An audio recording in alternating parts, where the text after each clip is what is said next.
The council chamber fell silent as the holographic display showed Earth's burning orbital stations.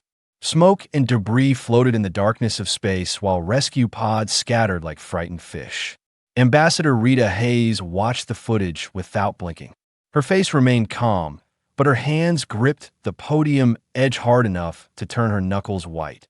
General Thorne of the Dravid Collective stood at his station with all four arms crossed over his chest. His silver scales caught the light from the hologram, making him look like a living weapon. He had just finished explaining why his fleet attacked Earth's research stations without warning. According to him, humanity posed a future threat. His people had run simulations, analyzed human expansion patterns, and determined that Earth would become aggressive within 2 generations. We acted in self-defense, Thorne declared to the 47 species watching from their seats. The data clearly shows human expansion rates exceed all safe parameters. Their population grows too fast. Their curiosity drives them to claim more territory every year. We simply struck first before they could become unstoppable. Rita slowly raised her head. Her brown eyes scanned the council members one by one. Some looked sympathetic to the Dravid position. Others shifted uncomfortably in their seats. The Methodian ambassador, a being made mostly of crystalline structures, actually nodded in agreement with Thorne's logic. 847 people died in your preemptive strike, Rita said quietly. Her voice carried through the chamber despite its softness. 3 research stations destroyed. 2 of them were studying ways to clean polluted atmospheres. The 3rd was developing faster communication systems so distant colonies could stay connected with their families back home. Thorne waved one hand dismissively. Casualties are unfortunate but necessary. Your species has not learned the lessons that older civilizations understand. Growth must be controlled. Ambition must be checked. We offered to guide humanity, to place restrictions on your expansion. You refused. We refused to let another species dictate where humans could live and how many children we could have, Rita corrected. That's not guidance. That's slavery with extra steps. Several council members murmured at this. The plenary representative, who looked like a floating jellyfish with too many eyes, spoke up. Ambassador Hayes, surely you understand the Dravid concerns. Your species has only been part of the galactic community for 40 years. You have already established colonies on 17 worlds. Most species take centuries to spread that far. Rita smiled, but there was no warmth in it. My grandfather was born in a small village with no electricity. He died in a city where anyone could access the sum of human knowledge from a device in their pocket. We move fast because we have to. Life is short. We make the most of it. That is precisely the problem, Thorne interrupted. Your reckless pace endangers established civilizations. Your disregard for traditional boundaries threatens the stability we have maintained for thousands of years. You're afraid, Rita said simply. The chamber went completely quiet. You looked at humanity and saw something that scared you. So you decided to kill us before we could defend ourselves. That's not preemptive defense. That's murder dressed up in tactical language. Thorne's scales rippled, changing color slightly, a sign of anger among his kind. Watch your tone, human. You stand before this council as the representative of a minor species. The Dravid Collective has existed for 12,000 years. We have fought in 17 major conflicts and emerged victorious in all of them. What has humanity accomplished? You still fight among yourselves. Your world is divided into competing nations. You waste resources on conflicts that we would resolve in days. Rita's smile grew wider. That scared some council members more than Thorne's threats. You fought 17 wars in 12,000 years. Want to know how many wars humanity has fought? She paused, letting the question hang in the air. We stopped counting after 10,000. And that's just recorded history. The Methodian ambassador spoke up, his crystalline body chiming like bells. Surely that proves the Dravid point. Humanity is violent and dangerous. We're survivors, Rita corrected. There's a difference. We fight, yes. We fight each other, our environment, our own nature. But we also unite when threatened. We adapt faster than any species you've encountered. And we never, ever forget who struck first. She pulled out a small device from her pocket and placed it on the podium. A new hologram appeared, showing fleet positions throughout the sector. Since your attack 3 days ago, every human colony has mobilized. Our civilian factories have converted to military production. Our merchant ships have been retrofitted with weapons. Our scientists have stopped their research to focus on defense systems. In 72 hours, we have doubled our military capacity. Thorn laughed, a harsh clicking sound. Impossible. It takes months to mobilize a civilian population. Years to properly prepare for war. For you, maybe, Rita said. Humans learn from experience. We've had plenty of practice mobilizing quickly. We've faced extinction-level threats on our own world more times than any other species in this chamber. Plagues, famines, world wars, nuclear standoffs. Each time, we survived by moving faster than our enemies expected. She tapped the device again. The hologram shifted to show production numbers, ship movements, and resource allocation. The figures made several council members gasp. I'm not here to threaten anyone. I'm here to educate you about what you've done. You didn't just attack a peaceful species. You attacked a species that has been hardening itself for survival since before you had written language. Rita picked up her device and turned to leave. The council erupted in confused shouts. The plenary representatives' tentacles waved frantically. You cannot simply leave in the middle of proceedings. Rita paused at the chamber entrance. She looked back at Thorn, then at the rest of the council. I'm giving you all 24 hours. Use that time to prepare your defenses. Use it to warn the Dravid civilians to evacuate military zones. Use it however you want. But in 24 hours, humanity delivers its official response. Are you threatening this council? Thorn demanded. No, Rita said calmly. I'm telling you what happens next. You attacked Earth. You killed our people. Now you get to learn what humanity does when someone backs us into a corner. She smiled again, and this time several council members flinched. We don't surrender. We don't negotiate from weakness. We remind the galaxy why predators should be feared, even when they smile and offer peace. The door closed behind her, leaving the council chamber in chaos. Thorn's scales had turned pale, a sign of fear among his people.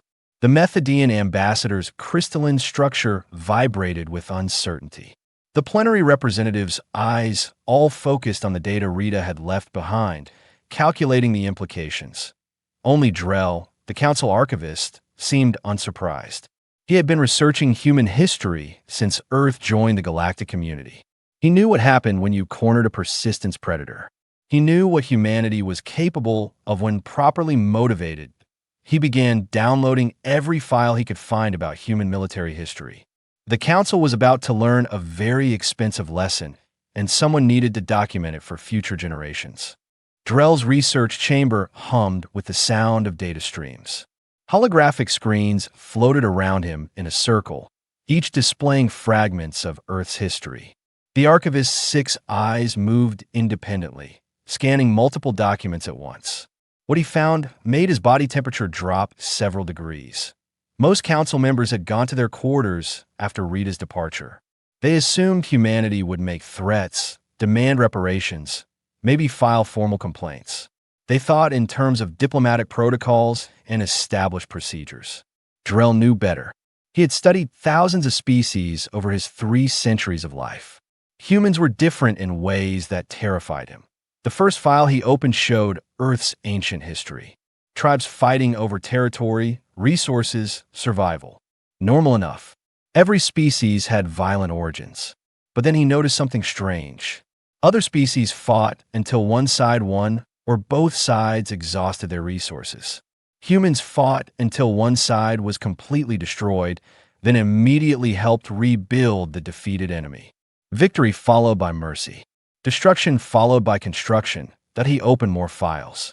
The pattern repeated through every era. Humans conquered the Aztecs, then preserved their culture in books and museums.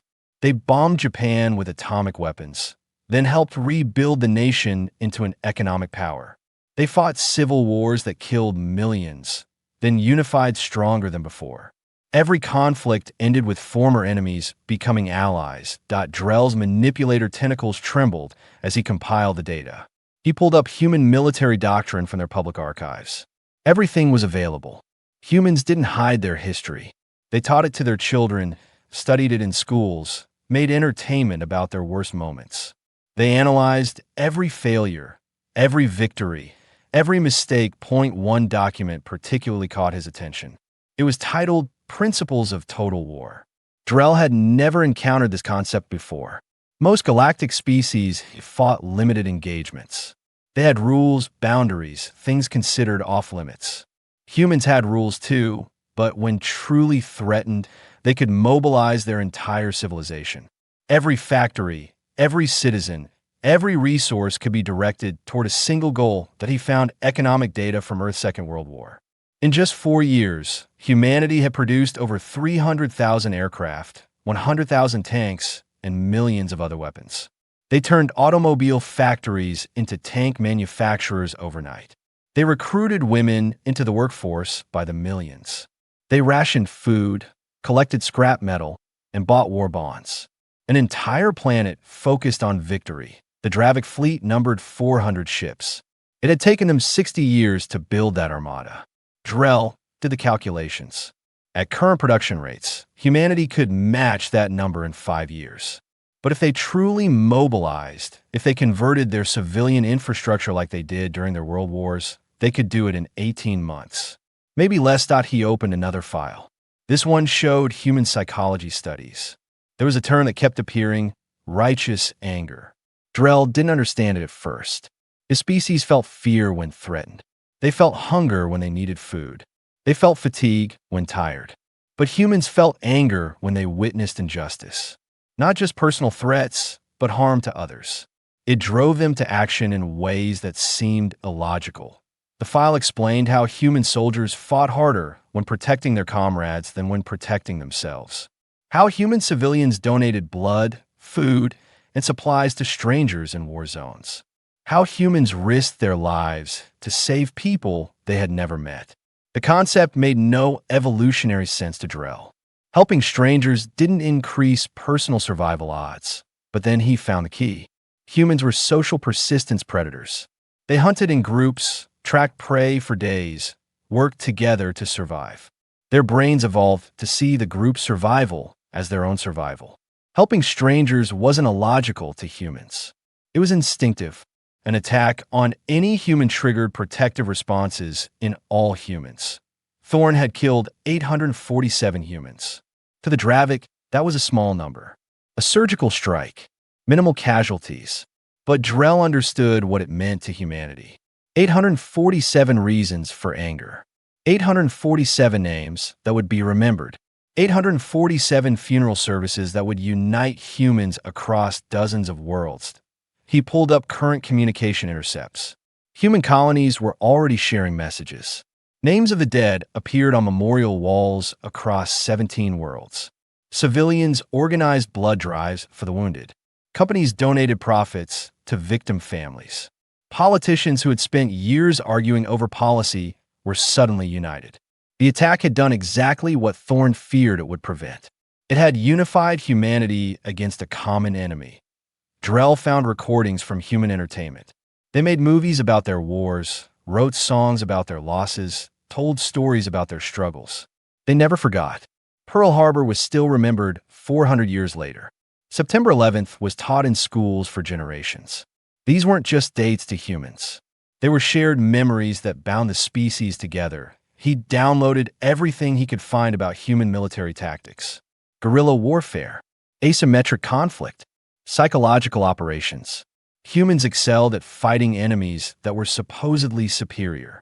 They studied weaknesses, exploited vulnerabilities, adapted faster than their opponents could respond.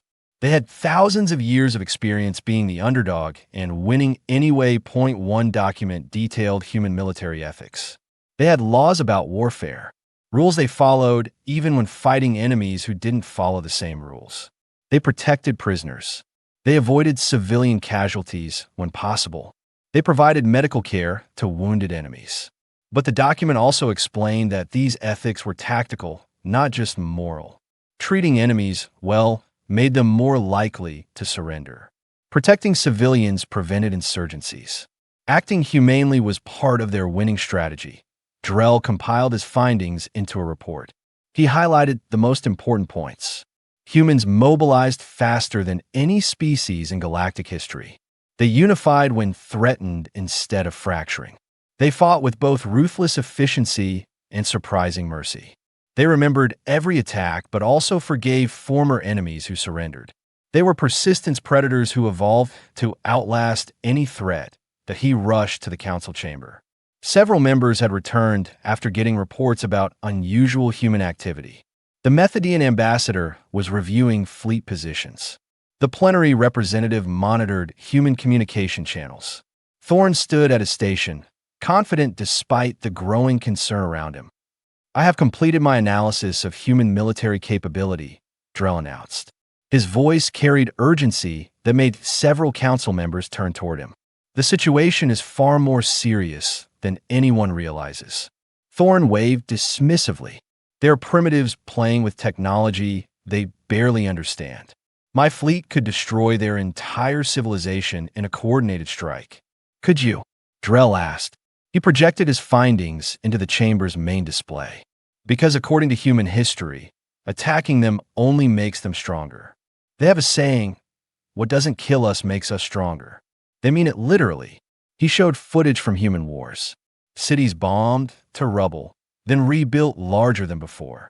Armies defeated, then reorganized with new tactics. Nations conquered, then rising again with their conquerors' own weapons turned against them. Every time humanity faced extinction, they adapted and survived. "The Dravid killed 800 humans," Drell said quietly. That number seems small, but humans don't think in terms of numbers.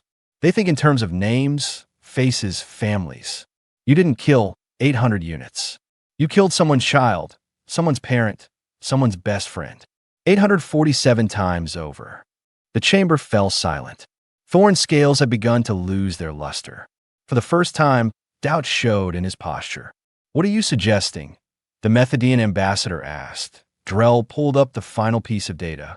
It showed human fleet positions, production numbers, mobilization rates.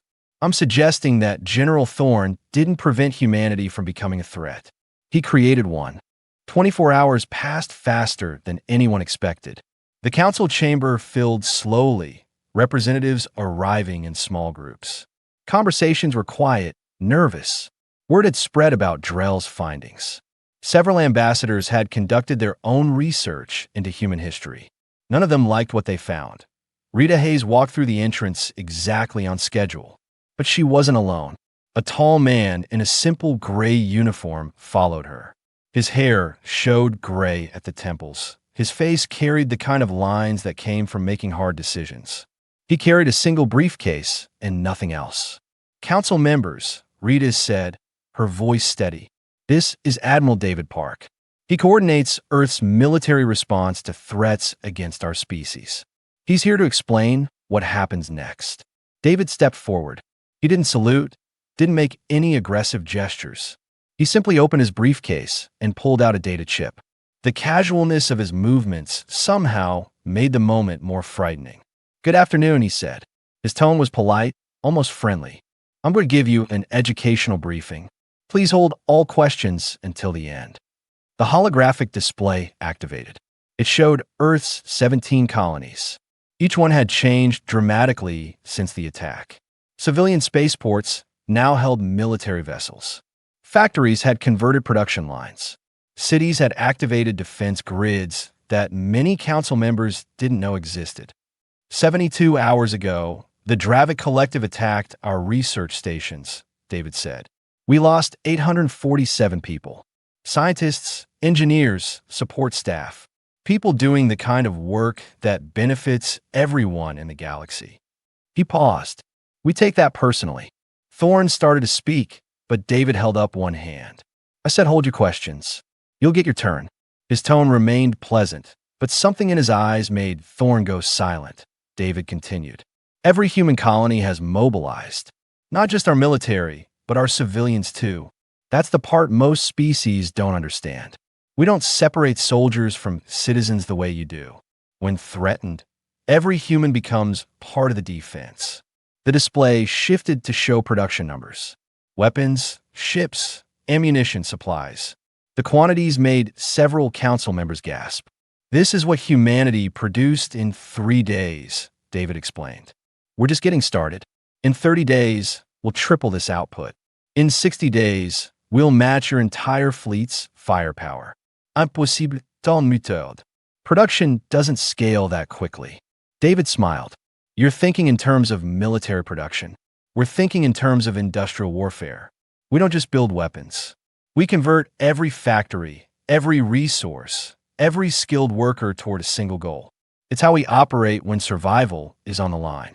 The display changed again. This time it showed Dravid fleet positions. Not just current positions, but projected routes, supply lines, communication networks. David pointed to each element. We've mapped your entire military infrastructure. Took us about 40 hours. We know where your ships are, where they're going, and how they communicate. Thorne's scales went pale. Those are classified locations. Not anymore, David said cheerfully. Your encryption is good. Really good. Took our best people almost 2 days to crack it. We've been listening to your command channels since yesterday morning. He pulled up another file. This is a conversation between you and Fleet Commander Harris about your plans to strike our agricultural colonies next. We recorded it 6 hours ago. The chamber erupted in shocked murmurs. Thorne's 3 subordinates who had accompanied him shrank back in their seats. David waited for the noise to die down before continuing. Here's what you need to understand about humanity, he said. We're not naturally aggressive. We prefer peace. We'd rather spend our time exploring, learning, building. But when someone threatens us, we become very focused. All that energy we put into exploration, we redirect it towards survival. He showed footage of human history. Not the wars, but the recoveries. Cities rebuilt after bombings. Economies restored after collapse. Societies reformed after revolutions. We're persistence predators. That means we don't give up. Ever. You can knock us down, but we get back up. You can destroy our cities, but we rebuild them. You can kill millions of us, but the rest will keep coming. David's tone changed slightly. Still calm, but with an edge that hadn't been there before. General Thorne, you made a crucial mistake. You assumed that because we're kind, we're weak. You saw our mercy as vulnerability. So let me be very clear about something. The display showed human military capabilities that hadn't been deployed. Weapons systems that could crack planets. Ships that could move through space faster than anything the Dravid possessed. Defense platforms hidden throughout human space that could target enemy vessels before they enter the system. We have the capacity to make your species extinct, David said flatly. We could glass your homeworld. We could hunt down every Dravid colony and eliminate them one by one. We have the weapons, the ships, and now that you've attacked us, we have the justification. The silence in the chamber was absolute. Thorne looked like he might collapse. Other council members stared at the display with dawning horror. But we won't, David continued. His tone softened again. You know why? Because we're not trying to be the galaxy's biggest monster. We're trying to survive in a universe that's bigger and stranger than we ever imagined. We're trying to raise our children in a world where they can explore and learn and grow. He closed the briefcase. You killed 847 people. You destroyed years of research. You damaged trust that took decades to build. But you didn't destroy humanity. You just reminded us why we have militaries in the first place. David looked directly at Thorne. Here are Earth's terms. Unconditional surrender of all forces responsible for the attack. Full reparations for the families of the dead. And complete transparency of your military operations to ensure this never happens again. And if we refuse? Thorne asked, his voice barely a whisper, but David's expression didn't change. Then you'll learn the difference between the force we use to defend ourselves and the force we're capable of using. You'll learn why humans evolved on a world where almost everything was trying to kill us. You'll learn what it means to be hunted by a species that invented the concept of total war. He turned to leave. Rita followed him. At the door, David paused. You have 12 hours to surrender. After that, we stop offering mercy and start offering lessons. Choose wisely. The door closed. The council chamber exploded into arguments and panic. Thorn stared at the display, showing his fleet positions, all his secrets laid bare. The Methodian ambassador was already contacting his government, recommending they stay neutral. The plenary representative had begun drafting a formal apology to Earth. Drell sat quietly in his observation booth. He had tried to warn them. He had shown them the data. Now, they would learn the hard way what happened when you cornered humanity. He began preparing his recorder. Someone needed to document what came next. Future generations would need to know how the galaxy learned to fear human kindness, because it meant that human cruelty was always being held in check by choice, not inability. The Dravid refused to surrender. Thorn convinced his government that humanity was bluffing. 400 warships moved toward Earth system in the largest military formation the Dravid had ever assembled. Council observers watched from neutral monitoring stations, recording everything for historical archives that Earth's defensive fleet consisted of 89 ships. The Dravid outnumbered them nearly 5-1. Military analysts from a dozen species calculated the outcome. Earth would fall within 6 hours. Maybe less if the Dravid used their plasma bombardment tactics. Captain Lin stood on the bridge of the ESS Perseverance, humanity's flagship in the defensive formation. Around her, crew members worked quietly, efficiently. No panique, no dramatic speeches, just professionals doing their jobs. Lin watched the Dravid fleet approach on the tactical display. She had fought in 3 conflicts during her career. This was different. This was personal. All ships report ready, her tactical officer announced. A young woman named Rachel who had lost her sister in the initial attack. Her voice remained steady despite the grief Lin knew she carried. Excellent, Lin said. Execute Plan Delta. The human ships broke formation. Every tactical manual in the galaxy said you maintain formation when outnumbered. It maximized defensive capabilities, allowed for coordinated fire, protected weaker vessels. Humans ignored every rule. Their ships scattered in seemingly random directions. The Dravid fleet hesitated. Their commanders had trained for conventional warfare. This didn't match any scenario in their database. General Thorn, commanding from his flagship, ordered his ships to pursue. The Dravid fleet split into hunting groups, each targeting human vessels that appeared to be fleeing. That was their first mistake. The human ships weren't fleeing. They were positioning. Lin watched her tactical display as human vessels moved through the asteroid field surrounding Earth system. The Dravid followed, confident in their superior numbers. They didn't notice the platforms hidden among the asteroids. Weapons systems humanity had been building for 40 years, ever since they joined the Galactic community and realized how dangerous the universe could be. Fire, Lin said quietly. The asteroid field lit up like a supernova. Hundreds of weapons platforms activated simultaneously. Missiles, railgun rounds, directed energy weapons. The Dravid fleet found itself in a crossfire with no clear escape route. Ships tried to retreat, but ran into more human vessels that had circled behind them. Thorn's fleet began taking casualties. But Lin noticed something interesting. Her weapons officers were targeting engines and weapons systems, not life support. Human ships disabled their enemies instead of destroying them.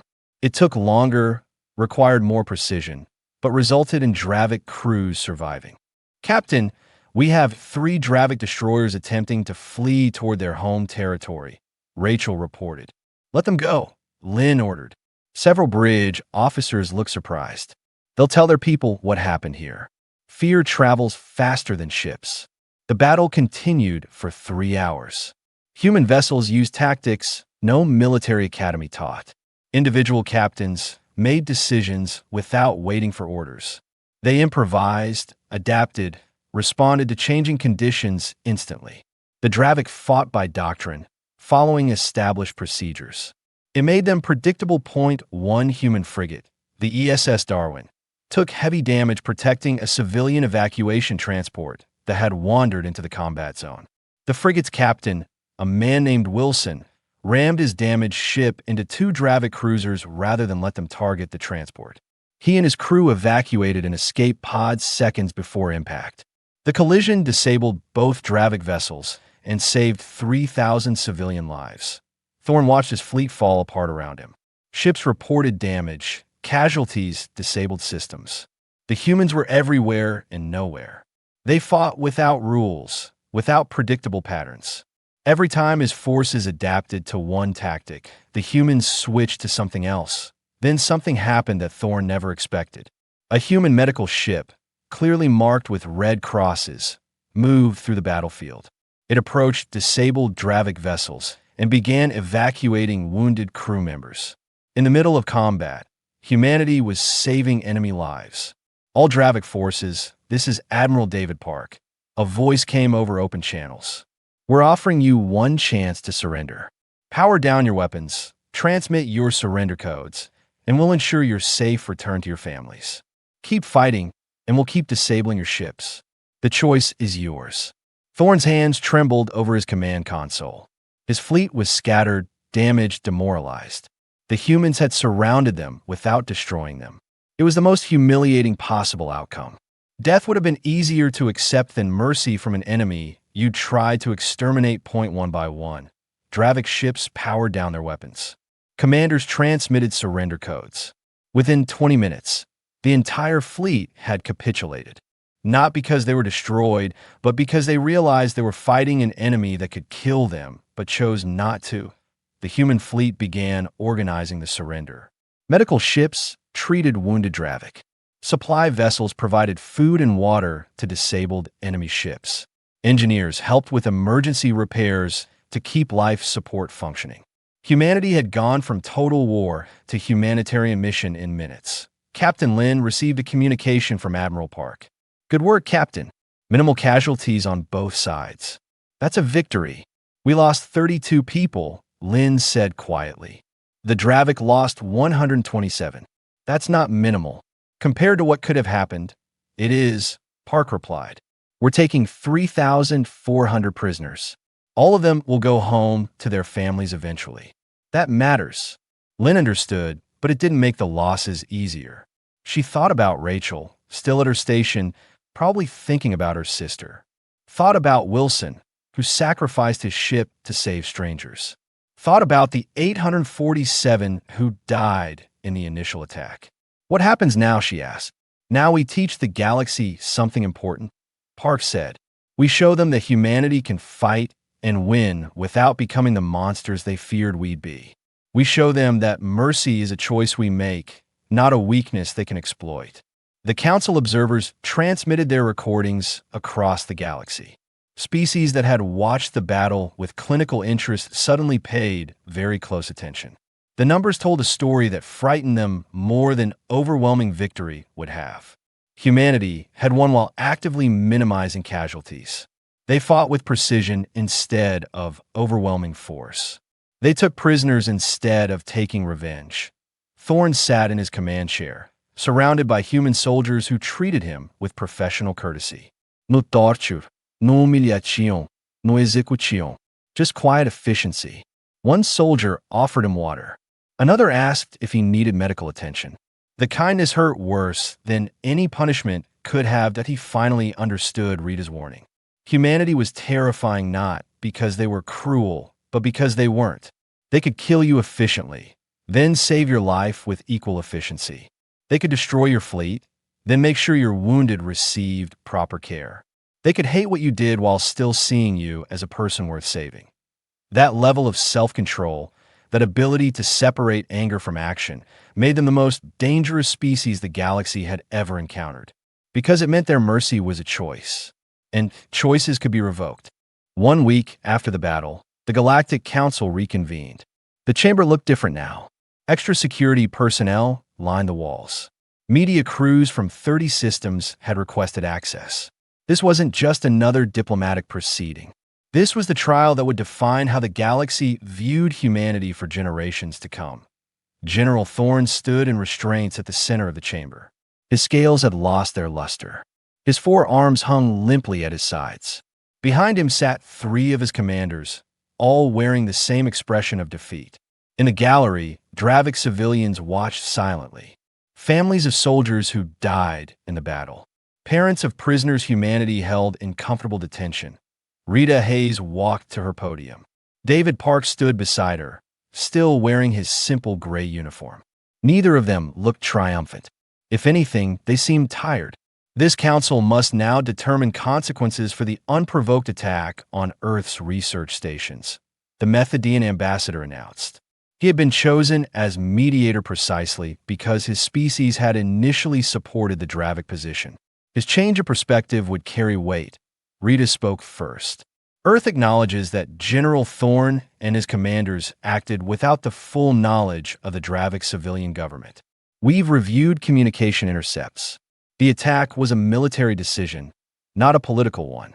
Therefore, we don't hold the Dravid people responsible for the actions of their military leadership. This caused murmuring throughout the chamber. Several council members looked surprised. The standard procedure would be to demand massive reparations from the entire Dravid collective, punish their economy, restrict their military forever. However, Rita continued, we do require accountability. The individuals who ordered and executed this attack must face consequences. But we're not interested in revenge. We're interested in preventing this from ever happening again.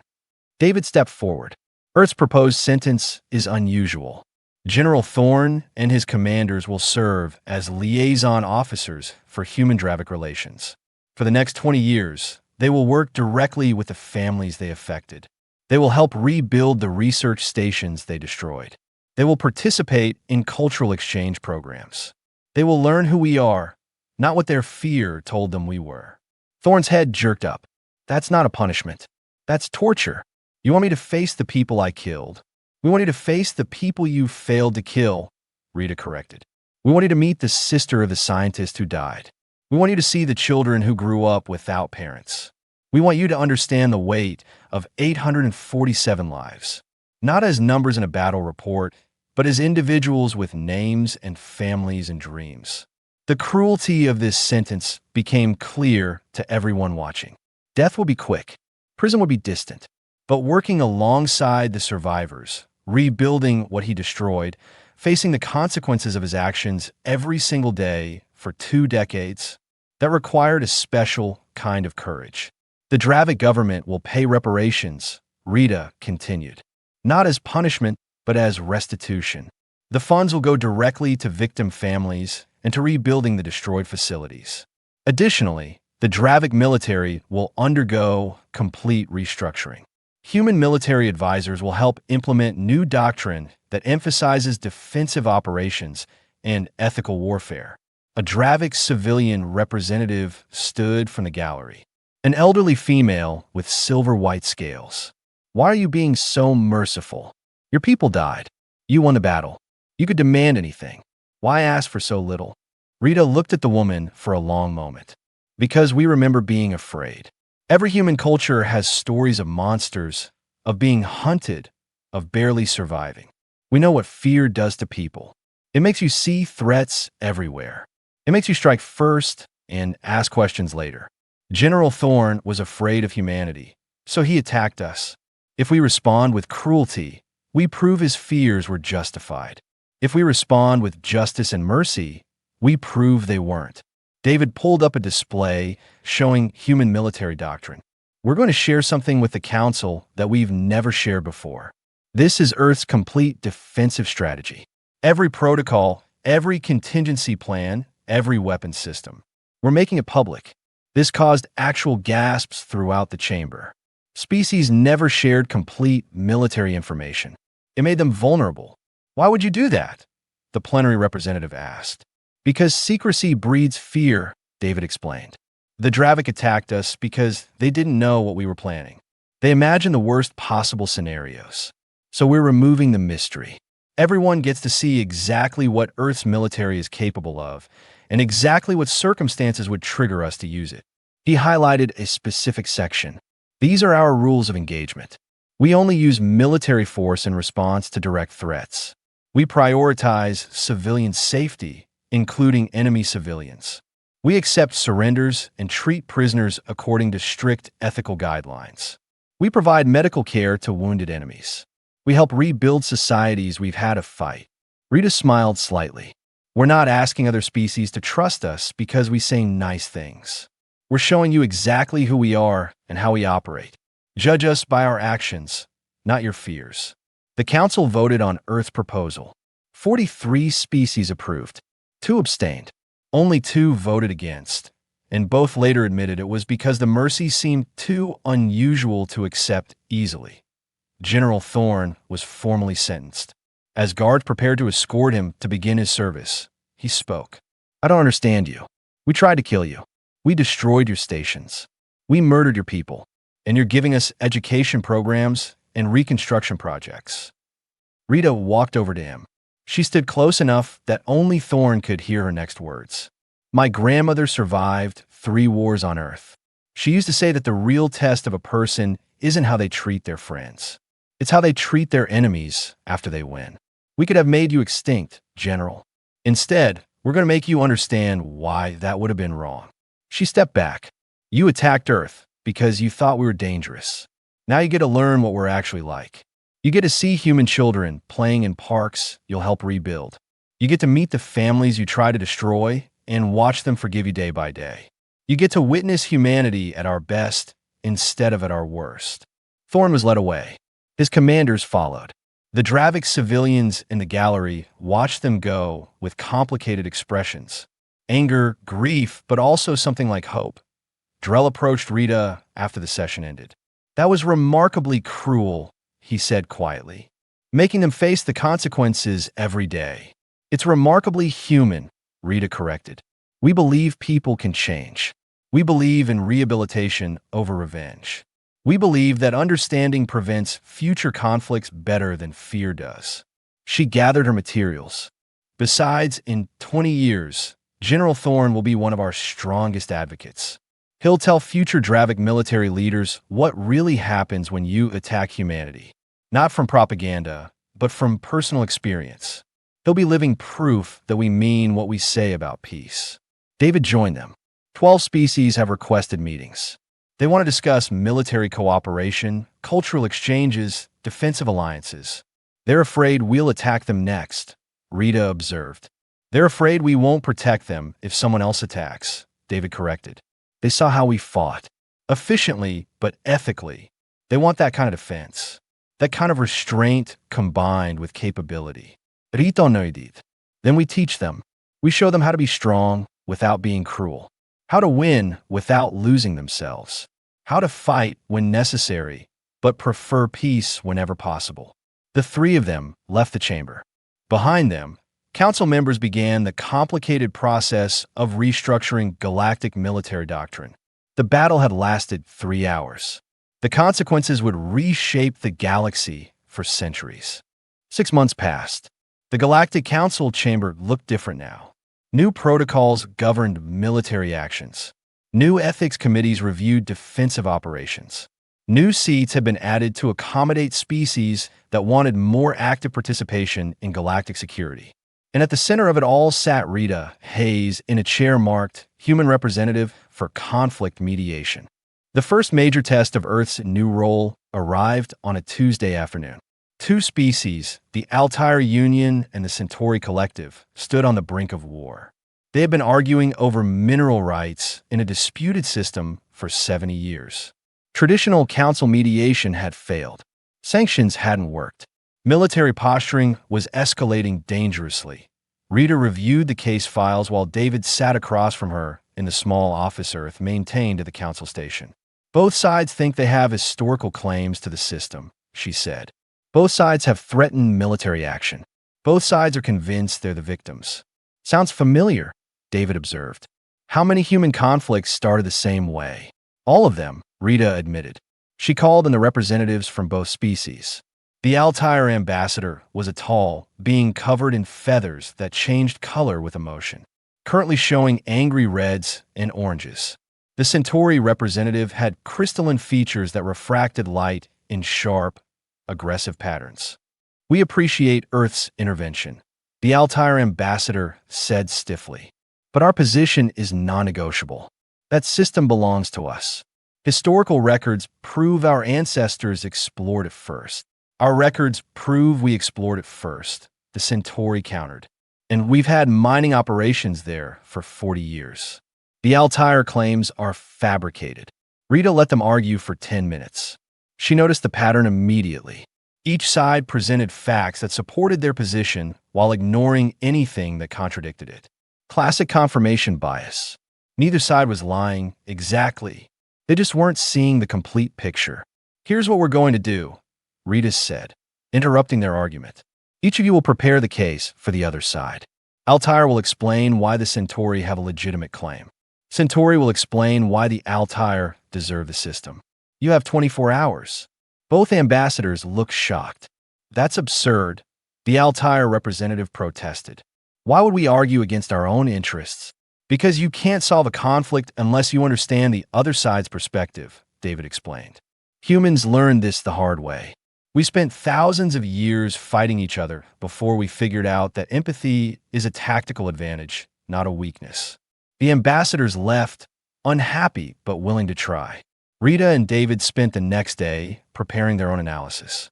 They reviewed historical records from both species, examined resource surveys, studied economic data. By the time the ambassadors returned, Rita had developed a proposal. Both of you presented excellent cases, she began. The Altair historical claim is legitimate. Your ancestors did explore that system first. The Centauri operational claim is also legitimate. Your mining has been operating legally for decades. She paused. You're both right. That's why you can't agree.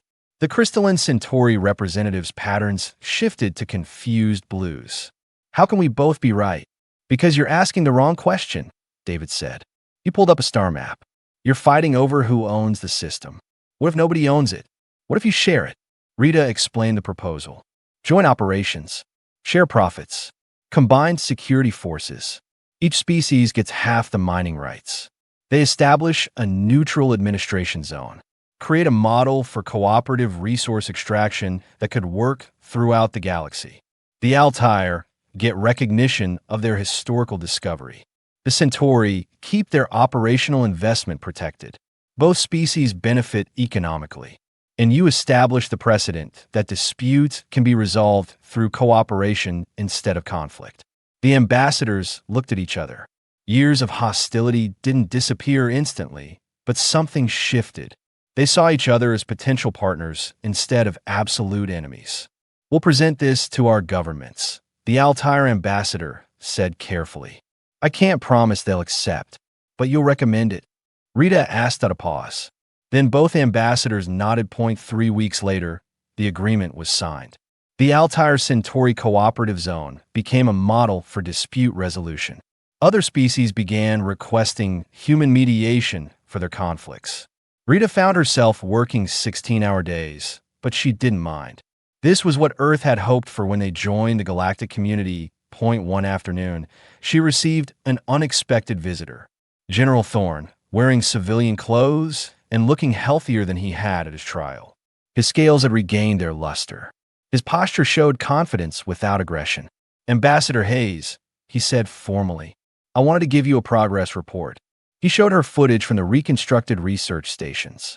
Dravid engineers working alongside human scientists. His own children attending school with human children. Families from both species sharing meals. Learning each other's languages, building friendships. I've spent 6 months working with the people I tried to kill, Thorne said quietly. Do you know what I've learned? They're not monsters. They're not threats. They're just people trying to live good lives and leave something positive behind. Rito smumil. That's what we've been trying to tell everyone. I was afraid of humanity because I didn't understand you, Thorne continued. I saw your expansion and assumed aggression. I saw your military buildup and assumed hostility. I never considered that you were just protecting yourselves like everyone else. He pulled out a data chip. This is my formal report to the Dravid Military Command. I'm recommending complete restructuring of our doctrine based on human principles. Defensive posture, ethical engagement, civilian protection. Everything you showed us. David joined them, having just returned from a security consultation with 3 other species. How's the reconstruction going? Ahead of schedule, Thorne reported. The human families have been remarkably welcoming. They've invited Dravid workers to their homes. shared meals, told stories. One family asked me to attend their daughter's graduation. She's studying to become a scientist, following in her aunt's footsteps. Her aunt who died in our attack. The weight of that hit Rita hard. The murdered scientist's niece inviting the person responsible for the murder to celebrate her achievements. That was humanity at its most powerful. Not the weapons, not the ships, not the tactical superiority. The ability to forgive without forgetting, to move forward without erasing the past. The galaxy is watching what happens with you, Rita told Thorne. They're seeing if rehabilitation works, if former enemies can become allies, if mercy produces better results than revenge. It does, Thorne said with certainty. Every day I work with humans, I understand more clearly that attacking you was the worst mistake the Dravid ever made. Not because you punished us, but because you showed us what we could become if we let go of fear. He left to return to his duties. Rita and David stood looking out the viewport at Earth, visible as a small blue marble in the distance. 12 more species have requested membership in the Defensive Alliance, David said. They want human military advisors, human ethics training, human conflict resolution specialists. We're going to need more people, Rita observed. We have more people, David countered. 8 billion humans who grew up learning from our mistakes, who studied our wars and our peace treaties, who understand that strength without wisdom is just destruction waiting to happen. Rita nodded. She thought about the path humanity had taken, from tribal conflicts to world wars to nuclear standoffs, from hating each other to slowly, painfully learning to work together. Every mistake teaching a lesson, every war making the next peace more precious. The Dravid attacked us hoping we were weak, she said quietly. Instead, they taught the galaxy that humanity's real strength isn't our weapons or our ships or our tactics. It's our ability to choose mercy when we have the power to choose vengeance. Earth hung in space behind them, a world that had seen countless conflicts and somehow survived them all. Not by being the strongest or the smartest or the most advanced, but by learning slowly and imperfectly how to be better than their worst moments demanded. The galaxy was learning those same lessons now, and humanity, having paid the price for them in blood and tears across 10,000 years, was finally in a position to share what they had learned, not through conquest or domination, through example, through choice, through the simple demonstration that strength and compassion weren't